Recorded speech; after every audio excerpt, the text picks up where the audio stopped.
마지막으로 이제 진행할게요. 최대한 빨리 끝내봅시다. 아, 슬라이드 되게 많네, 생각보다. 자, 우유 위생. 일단은 우유랑 식육이랑 이쪽 위생이 많이 중요한 편이에요. 뭐 우유에 대해서는 크게 설명할 게 없겠죠. 뭐 완전 식품이고, 우리 많이 먹고, 옛날부터 많이 먹었고. 자, 우유는 그냥 액체잖아요, 그죠? 그러니까 이거는 이만큼 막 몇백 미터 되는 그런 통에 세균이 조금만 떨어져도 다 퍼지는 거예요, 그죠? 그렇기 때문에 굉장히 위험하고 우유만큼 잘 자라는 게 없죠. 그래서 우유가 옛날부터 특히나 냉장 보관이 제대로 돼 있지 않은 상태였기 때문에 전염병 매개체 역할을 하고 소에서 바로 나와서 가공을 하지 않았으면 소에 있는 별의별 균들이 다 묻어 있겠죠. 미생물도 너무 잘 증식하고 병원균도 많고 거기다 우유를 익혀서 먹지 않고 생으로 먹죠. 그리고 보관하고 그런 것들도 어려운 부분들이 있고. 그래서 이게 이제 우유 생산 과정이에요. 그래서 처음에 이제 수유해가지고 이것저것 과정을 거쳐서 나가게 되고 우유라는 게 우리가 우유뿐만 아니라 유가공품이 또 있죠.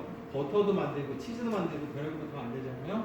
그래서 거기서 뭐 크림이나 지방 같은 거 분리해갖고 뭐 탈취분유라든지 아니면 버터라든지 이런 것들을 넣게 되고 그 다음에 만약에 이제 설탕을 첨가한다 바나나 우유 같은 거 그러면 가공유가 되게 되고 그냥 생유로 먹기도 하고 굉장히 다양하게 종류가 있고 요 분유를 만든다든지 아니면 유청분말 같은 걸 만든다든지 이렇게 있을 수 있고요.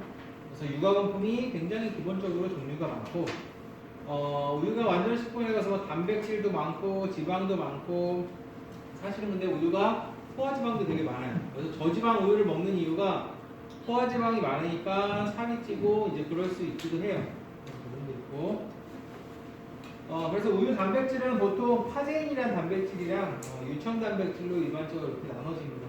우유 안에 있는 단백질이. 그냥 이거는 참고적으로 알아두세요. 그냥 유지방이 있으니까 우유가 이제 고소해지죠. 그 다음에 우유 안에 당이 조금 있어요. 그러니까 탄수화물, 단백질, 당 다 들어있는 거예요. 그 다음에 우유 안에 칼슘이니 비타민이니 이런 거 엄청나게 많죠. 그래서 이제 완전식품이라는 표현을 하는 거고 이거 안에 뭐 다양한 가수분해 효소, 산화함유 효소 같은 것도 있고 참고를 알아두세요. 제가 슬라이드를 너무 많이 넣었는데 엄청 긴 거에서 자른 건데도 이건 우유의 특성이고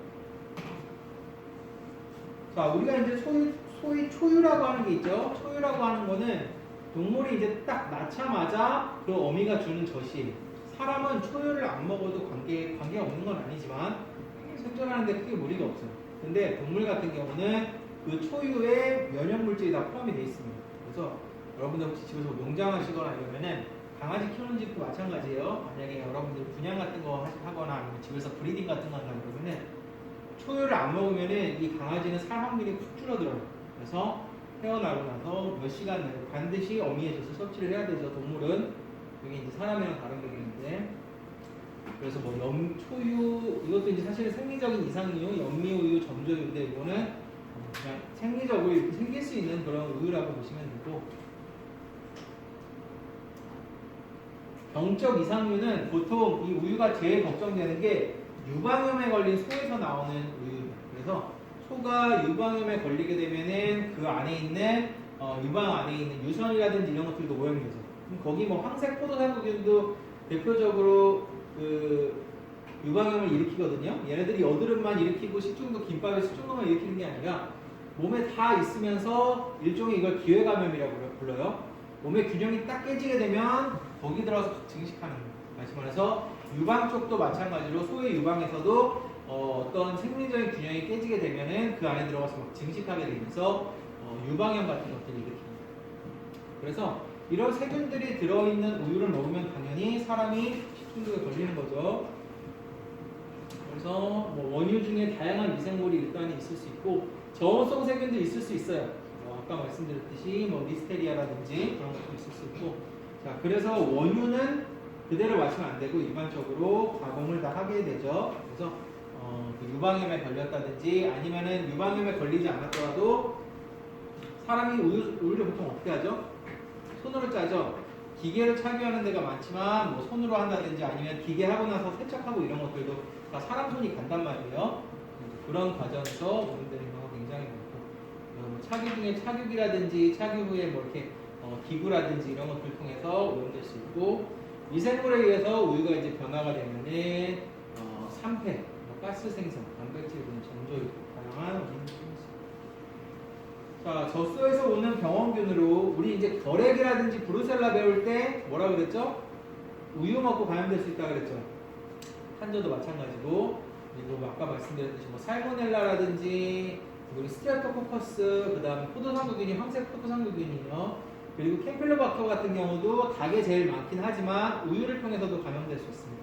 그리고 QR 같은 거, 부지 굉장히 다양한 게 우유는 아주 그냥 모든 세균의 집합체예요. 그래서 다 모여들 수 있고 그리고 사람에게서 이게 이제 착유하는 사람에 의해서 사람한테 있는 병원이 가는 경우도 있어요.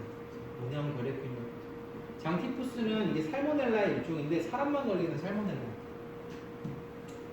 일반적인 살모넬라기부터 해서 이지, 아메바 이런 것들 사람에 있는 균인데 착유 과정이라든지 뭐 다양한 과정을 통해서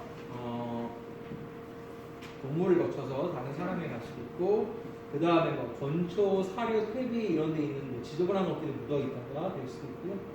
그래서 우유 같은 경우는 이제 발생을 하게 되면은 보통 이제 홀로마이안틱 발생이라고 하는데 일반적인 식품은 이런 식으로 폭발적으로 발생하지 않지만 우유는 한번 집유를 해갖고 이게 여기저기 전부 다 가죠. 그래서 약간 우리가 그 상수도 같은 데 오염되면 이런 식으로 폭발적으로 발생하는데 우유도 약간 비슷한 패턴을 보입니다. 그래서 처음 발생하고 2, 3일에 확 올라왔다가 그 다음에 쭉 비슷하게 감소하고 수계 유행이라는 거는 상수도가 오염돼서 다시 말해서 수돗물이 오염돼서 생기는 그런 유행성 발생인데 이거랑 이제 비슷하다고 나와요.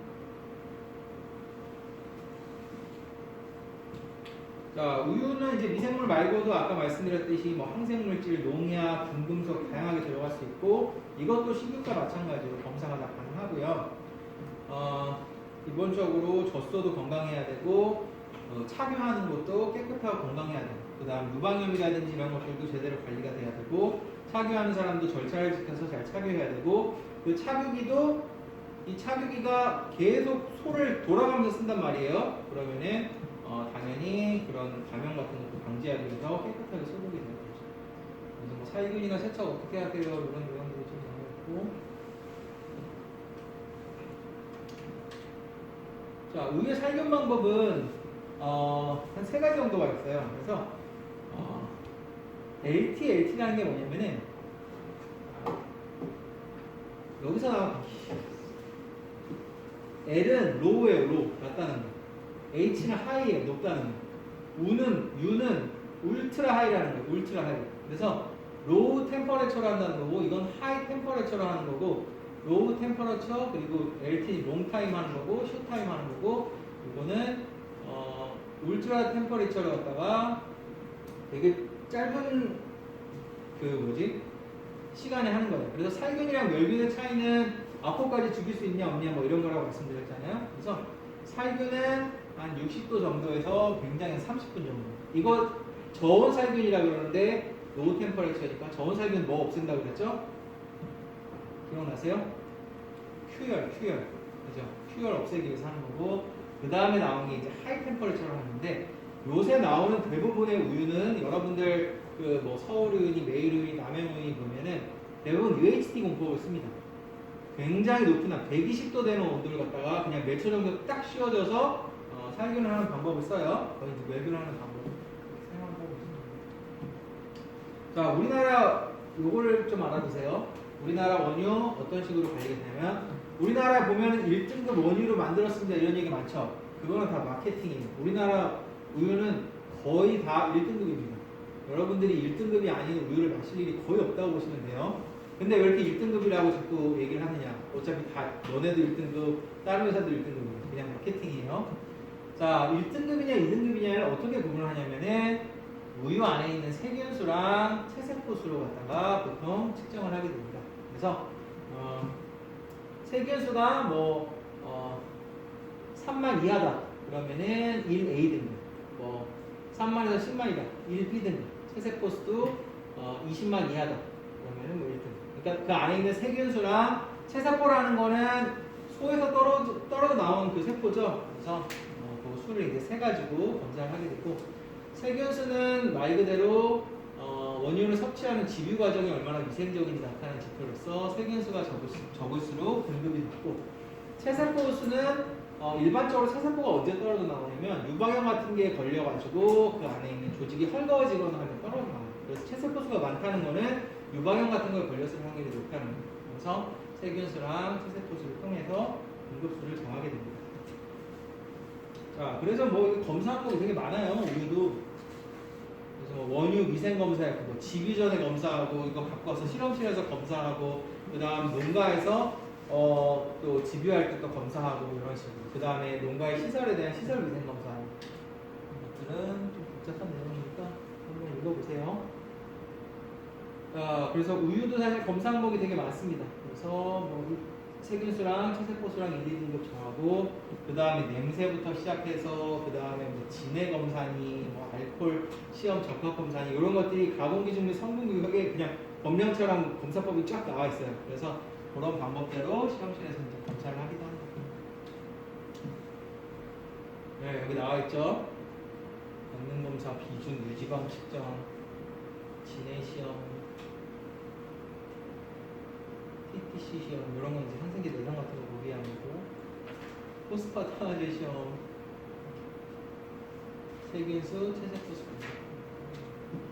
자, 아까 그 우유에 오염될 수 있는 게 뭐라 그랬죠? 옛날에 우유가 냉장으로 살균도 안 되고 냉장으로도 유통이 안 됐을 때는 이런 세균들이 다 문제가 됐지만, 지금은 사실 여러분들이 그냥 슈퍼에서 파는 우유를 마신다고 치면은 이런 것들이 걸릴 일은 거의 없습니다. 왜냐, 아까 말씀드렸듯이 UHT 같이 울트라 굉장히 높은 온도에서 살균을 한다, 거의 멸균 처리를 한 다음에 나오기 때문에 크게 이제 문제될 건 없어요. 다만 이제 사실 그것도 말이 멸균이고 멸균은 아니에요. 그것도 그냥 한 살균 정도라고 보시면 되고, 여러분 혹시 보셨는지 모르겠는데 메이루에서 나오는 멸균 우유가 또 있어요.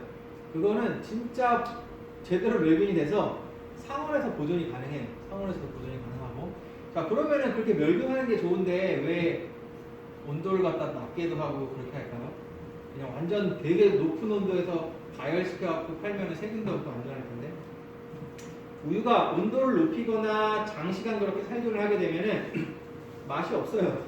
네, 맛이 없기 때문에 그런 겁니다. 그래서 여러분 파스텔 우유가 막 고소하고 막 그렇다는 사람들 많잖아요. 그거는 낮은 온도에서 장기간 하는 저온 살균법을 사용하면은 풍미는 괜찮아요. 근데 그 안에 세균 같은 게 증식할 확률이 있기 때문에, 여러분들 한번 보셨는지 모르겠지만 파스텔 우유 같은 경우는 유통기한이 좀 짧아요.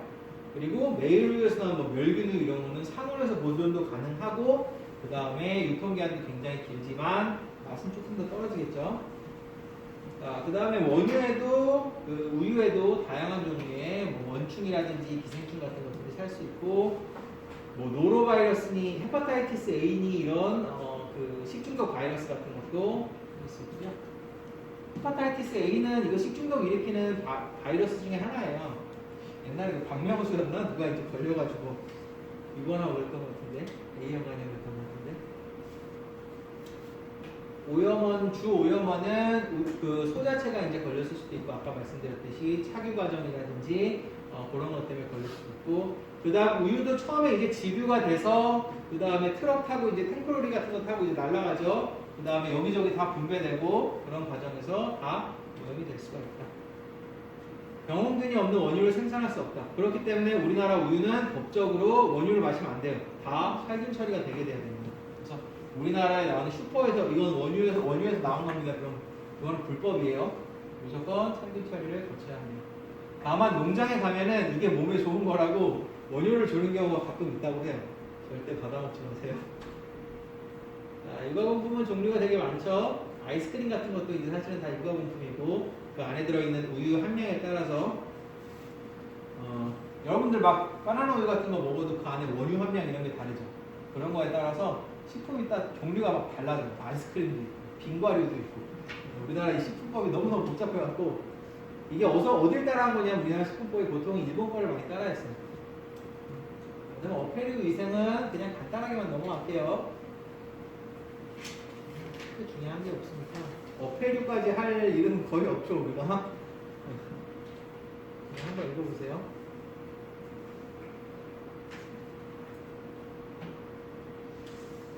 자, 생물 섭취 최적 조건 축육. 아까 얘기한 소돼지닭은 이름이 어렵죠. 축육이라면 숙성을 하고 나서 사후강직 끝나고 나서, 근데 어육은 사후강직 단계에서. 그래서 회는 잡자마자 먹는 게 제일 맛있죠. 그 다음에 뭐 있을 수 있는 세균 뭐 이런 건 아까 말씀드린 비브리오라든지.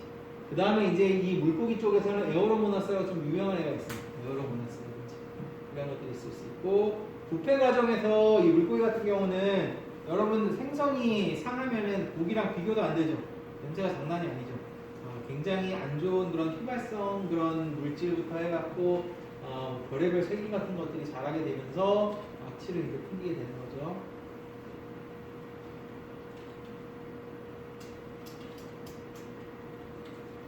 물고기 쪽은 그냥 간단하게 넘어가겠습니다. 요거만 하나 말씀드릴게요. 그 기생충 중에서 그 고래혈충이라고 있어요. 그래서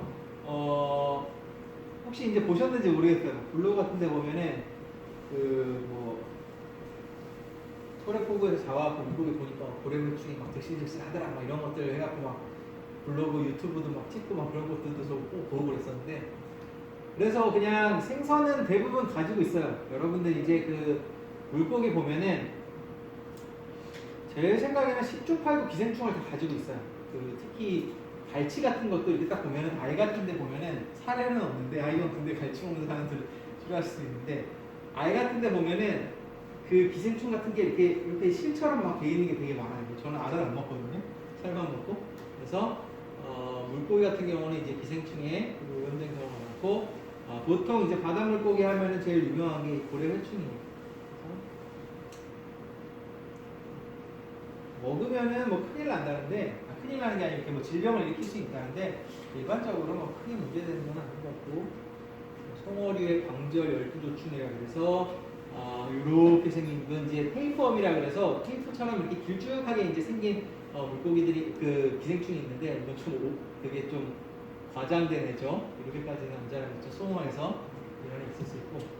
자, 이 두 가지는 기억해 두세요. 그래서 해흡충이랑 간흡충이랑 그래서 뭐 우리가 소위 얘기하는 뭐 간디스토마 이런 게 있어요. 그래서 해흡충이라 그래서 이런 애들은 게가 이제 중간 숙주가 돼요. 그래서 민물에 사는 게를 함부로 먹으면 안 돼요. 민물게를 갖다가 함부로 이제 뭐 그냥 게장 만들어서 먹는다든지 뭐 이러면은 페디스토마 같은 거 걸릴 수 있고, 간디스토마는 담수어, 붕어, 잉어 이런 애들이 이제 보통 중간 숙주가 되고 엄청나게 많이 오염되어 있습니다. 그래서 여러분들 뭐 그냥 아는 사람이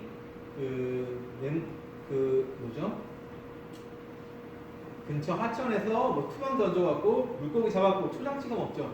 그러면은 굉장히 높은 확률로 간디스토마에 걸려서 사망할 확률이 높아요. 특히 막 평소에 술도 많이 마시고 이런 분이면은. 그래서 어쨌든 이렇게 생겼고요. 해우충, 간흡충. 이게 이제 가끔 시험에 나옵니다.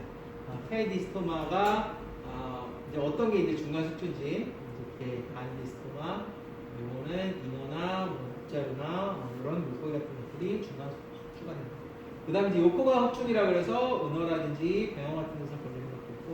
자, 어쨌든 뭐 개를 생식하거나 개를 조리 중에 도마나 식칼, 행주 등이 교차하거나 아니면은 뭐 이런 물고기 같은 거 아까 말씀드렸듯이 그냥 막 초장에 찍어서 생식하거나 이러면은 걸릴 수 있는 거죠.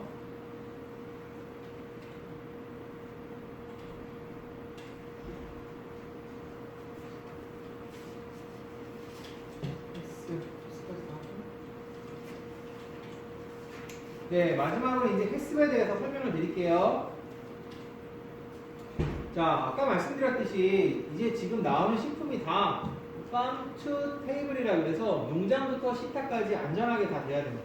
그래서 아까 말씀드렸듯이 샐러드를 하나 만들려고 해도 농장에서 양상추를 기르는 과정에서 비료도 깨끗한 거 써야 되고, 그 다음에 상추 따는 사람 손도 깨끗해야 되고, 그 다음에 상추를 갖다가 씻고 포장하고 이런 사람의 손도 깨끗해야 되고, 운송할 때 트럭 안에 쥐도 없어야 되고, 유통이나 구매할 때 냉장 보관을 적정하게 유지돼야 되고, 이게 다 유지가 된 상태에서 테이블까지 이런 것들이 다 컨트롤이 돼야 돼요. 미생물적, 화학적, 물리학적 이런 것들이 컨트롤이 된 상태에서 테이블까지 온다고 보시면 됩니다. 그래서 이런 요인이 생물학적인 뇌 요인, 화학적, 물리학적 다양하게 있는데 제일 비중이 높은 거는 생물학적인 우리가 소위 얘기하는 세균. 아까 우리가 배운 식중독 세균이 보통 가장 문제가 됩니다. 우리나라에서 58% 정도. 나머지는 뭘까요, 그럼? 이건 불명이에요, 불명. 네, 우리나라 식중독을 잘 못 찾아내고 있어요. 자, 그래서 가공하는 단계에서 이런 걸 다 없애야 되고, 자, 그래서 농산물이든 축산물이든 이런 건 어때요? 지금 아까 보여드렸듯이 수확부터 이런 가공 과정 다 거쳐서 선별되고 탈수되고 포장 출하 완제품까지 오는 일련의 과정들이 다 있고, 그래서 이런 과정에서 그 우리나라 그 아까 말씀드린 그 식품법에 규정이 이래야 된다. 균은 몇 개 있어야 된다. 아까 우리 황색포도 상균 같은 거 배웠죠? 황색포도 상균은 손이라든지 얼굴이라든지 이런 게 많다 그랬죠? 이걸 아예 막을 수는 없어요. 그래서 있어도 어쩔 수는 없지만 100개 이하로 조절을 해야 된다. 바실러스 같은 경우도 마찬가지 이런 식으로 클로스트리움 다 배운 거죠. 그래서 이런 애들은 균수가 정해져 있는데 살모넬라, 비브리오 대장균 이런 애들 5157 아까 배웠죠? 5157, H7 이런 애들은 절대 있으면 안 돼요. 그래서 자, 그래서 옛날에는 우리가 이제 식품 관리를 하면은 이 완제품에서 보통 관리를 했어요. 완제품이 깨끗하면 되지. 근데 지금은 식품 관리를 어떻게 하냐면 아예 첫 단계부터 수확, 절단, 세척, 선별, 탈수. 그다음 뭐 일반 식품이라 그러면은 여기서 이제 농장부터 이 단계에서 싹 다 관리를 해야 된다. 그래서 나온 개념이 헬스비가 했어. 그래서 완제품을 대상으로 한 사후 관리, 일이 터지고 나서 이제 완제품을 대상으로 하는 관리에서 지금은 아직 예방하는 거예요. 처음부터 펀트 테이블의 모든 과정을 컨트롤해서 사전 예방적으로 위의 요소를 관리하는 게 햇섭입니다. 자, 그래서 햇섭은 하자드, 아날라이시스, 크리티컬, 컨트롤 포인트의 약자예요. 그래서 햇섭이 되는데 이 말이 말 그대로 하자드 아날라이시스라 그러면 하자드가 뭐 바이오 하자드 이런 얘기 하죠. 위에 아주 안 좋은 위의 요소를 아날라이시스. 이건 분석하다는 뜻이에요. 위의 요소를 분석을 하는 거예요. 그래서 자, 이 과정에서 위의 요소가 뭐뭐가 있겠다 하고 분석하고 그래서 첫 번째로 위의 요소를 분석하고 크리티컬 컨트롤 포인트. 크리티컬이면 엄청 중요하다는 거죠. 크리티컬한 컨트롤 포인트. 컨트롤 포인트라는 건 어떤 걸 이제 컨트롤할 수 있는 뭐 온도라든지 뭐 소독약이라든지 이런 컨트롤 포인트를 찾아가지고 그거를 갖다 잡자는 거예요. 그래서 한글말로는 그걸 중요 관리점을 설정한다고 합니다. 그래서 위의 요소를 갖다가 관리를 분석을 해갖고 관리를 하는데 어떻게 하냐면 위의 요소 중에서 중요 관리점을 우리가 설정을 해갖고 그걸 관리하자는 개념입니다. 조금 어렵죠? 다시 설명을 드릴게요. 자, 농장부터 시작해서 가공을 거쳐갖고 소비자한테 오는데 자, 이 과정에서 생산, 가공, 포장, 유통의 전 과정에서 새로운 영향을 미칠 수 있는 거를 위의 요소를 분석합니다. 위의 요소라는 건 어떤 게 있을까요? 살모넬라도 있을 수 있고, 그죠? 그 다음에 항생제도 있을 수 있고, 그 다음에 뭐 농약도 있을 수 있고, 이런 몇 가지 위의 요소가 있는 상태에서 자 분석을 했으면은 이런 뭐 살모넬라든 이런 것들을 어떻게 제거할 것인가, 이러한 위의 요소를 방지하고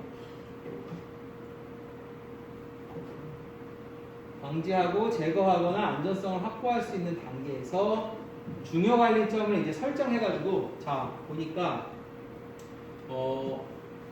이 살모넬라를 컨트롤 하려면은 온도를 컨트롤 해야 된다. 그럼 온도가 중요 관리점이 되겠죠. 이거 설정해갖고 과학적 체계적으로 중점 관리하는 사전 유해 관리 지침. 이건 제가 옛날에 발표한 거라 지금 발표 자료를 쓰는 거예요. 자, 그래서 그냥 딱 이 한 장으로 이제 설명을 좀 드릴게요.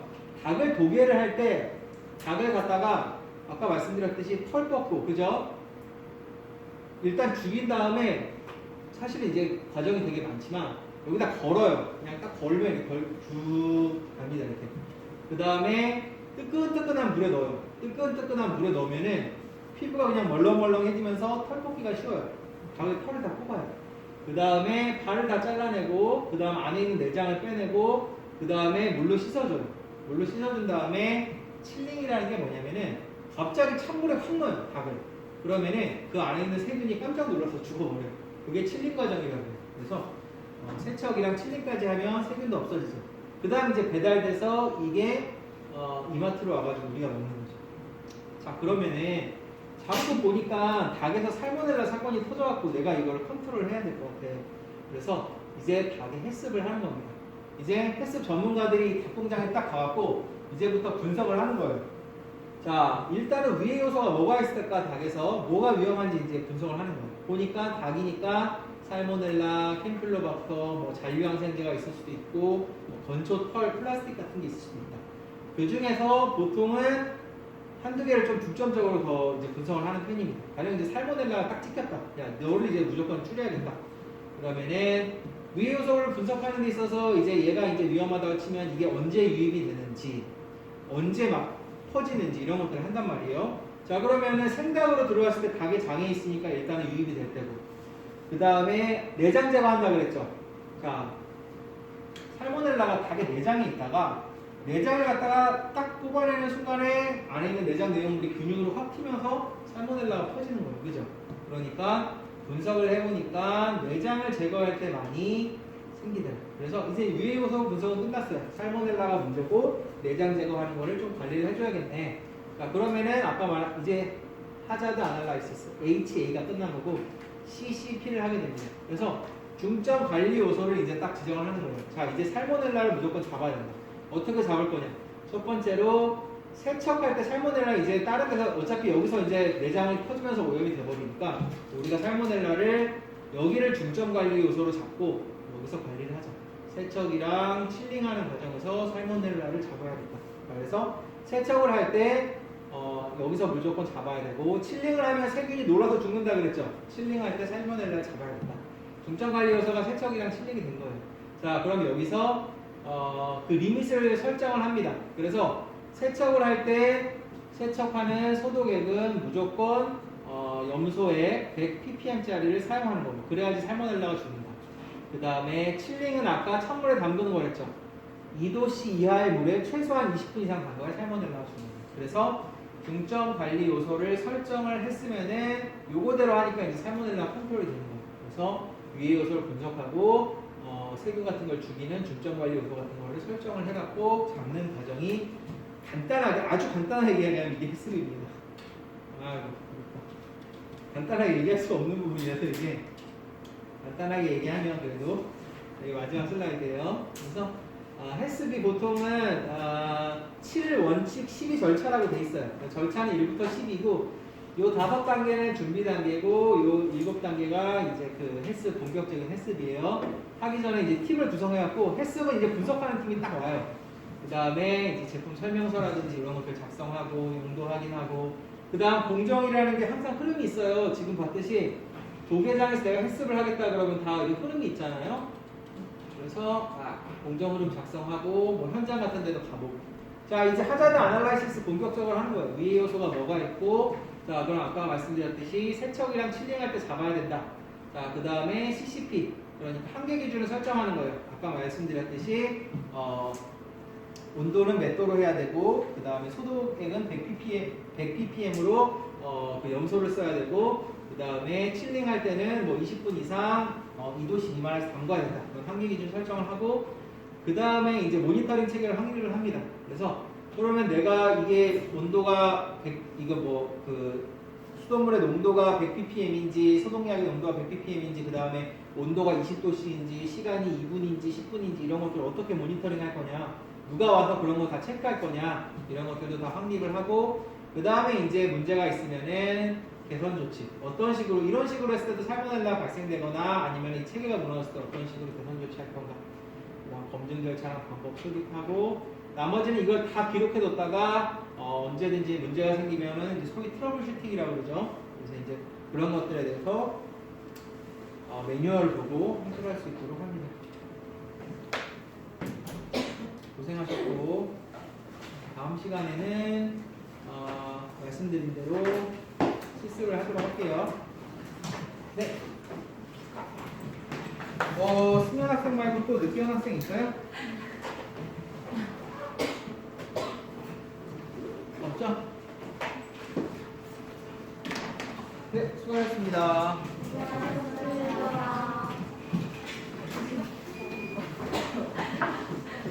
수고하셨습니다.